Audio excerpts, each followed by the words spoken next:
If you're a person using Lord of Fear Aspen, you've probably met one of your biggest challenges in Void Campaign, which is this wave 172. Double Eloise, Annabelle, Fiona, Ignis, and Olivia. This is one of the biggest challenges that awaits anybody trying to clear Chapter 1 with a Lord of Fear Aspen. It can be beaten with two Transcendence heroes, Lord of Fear Aspen and Halora, and today I'm going to talk you through how to do it. So the biggest problem in this wave is several things. First of all is Olivia. Olivia can speed swap herself with your Lord of Fear Aspen, slowing him down compared to the rest of the heroes on the enemy team. That means they'll get a chance to hit you and bad things happen. On top of that, you've got Fiona, who's going to give shields to the opponent, making them more defensive, and Annabelle, who has a disgusting ability, which basically removes Aspen's active skill. Very unpleasant. On top of that, though, you have Eloise, whose constant counterattack, damage, and scarred soul will continue to break down your hero, making Aspen much more likely to die at the end of the round, and if you hit that Eloise too many times, she's going to block and counterattack you to death. So, it's a very challenging wave, and actually, it's counterintuitive to run the dummy here. One of the common things that people do is they will run the puppet in hopes that this puppet will be another hero they can use, but unfortunately, the Transcendence puppet will be another person to attack the Eloise, and that actually ends up being bad for you, not good, because Eloise always counterattacks 3 people, so the puppet's not taking away from you getting hit. All it's doing is giving Eloise another block and dealing more damage to you.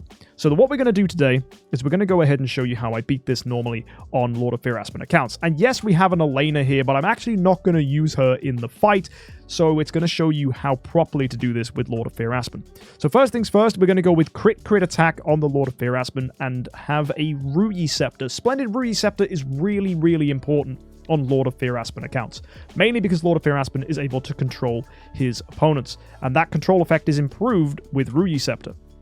Also, when he fears opponents, if you upgrade Source of Fear, he gives himself 25 energy, and that energy feed improves the consistent damage he's doing, which is super duper helpful. And if you go ahead and improve his active skill, it does mean he's going to do more damage and has more consistent fear effects if he's able to hurt opponents. So we like this. And this is a minimal way of improving an Aspen. All these extra nodes are adding is a bit of HP and attack, but the main important thing is that we have improved Death Spread and Source of Fear. So this is a very, very simple way to sublime your Aspen. I like this so far. Because we have the Krampus skin here, that's going to take him up to 125% crit damage. Add in a Phoenix, that becomes 145%, and that is pretty solid. And this is just a humble B tier with control immunity and holy damage, so there are better awakens you could have for your Aspen yourself. On top of that, we're going to be running him with attack. We want ourselves with lethal fight back. We've got a bit of control immunity here. I don't know if we're necessarily going to need that. I'd probably rather run attribute reduction purify just so that we can remove the debuffs that would happen to your Aspen. And on top of that, we have mightiness, which improves our attack even more, and unbending will, just because we are going to get hit a lot by Eloise's, so that helps us stay alive. In the case of the Halora, you want to be running her with as much attack as possible, because it's very unlikely you can make your Halora faster than your Aspen. So what we do is we boost her attack, even with the melodic strings here, as that's going to massively improve her stats, making her a better tenant for the Aspen, giving you more stats. As well, we want to be running Balance Strike here, not Unbending Will. That might seem counterintuitive, but we want Halora to die. This is really important, because Halora dying means she's not going to hit that Eloise as much. So in round 1, she'll do an active skill, she'll get counterattacked.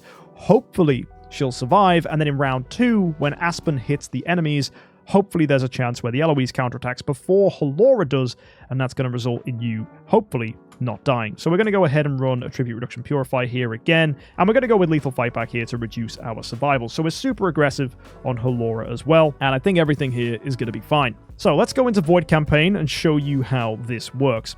Now, the first thing you need to know about Lord of Fear Aspen is when he does an active skill, he hits the hero he's in the same slot as. Most people will tell you to go for Olivia. This is fine, mainly because she's the squishiest hero in this lineup, but personally, I'm going to be going for Fiona, because once the Fiona is dead, we move on to killing Annabelle rather than Olivia, and Annabelle is significantly more problematic, but also easier to kill than Ignis. So actually, it does mean there's a higher chance we get some overspill damage and kill the Eloises before we are debuffed by the Annabelle.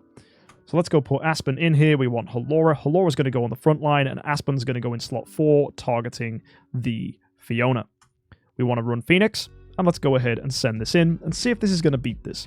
So what I'll do is I'll show you at 1x speed what happens. We got ourselves a basic attack. Hopefully like this, you can horrify the entire backline. You then start to get hit by the opponent's attacks. That's no problem at all. Then your Halora is going to go. This is nice. And at this point, you will see the Eloise's counterattack, and here's the end of the round. Now, because Halora is faster than Olivia, you see that she's speed swapped with the Olivia, because Olivia will always speed swap someone who is faster than her. So there's a 50-50 chance as to whether it's going to be Aspen or Olivia.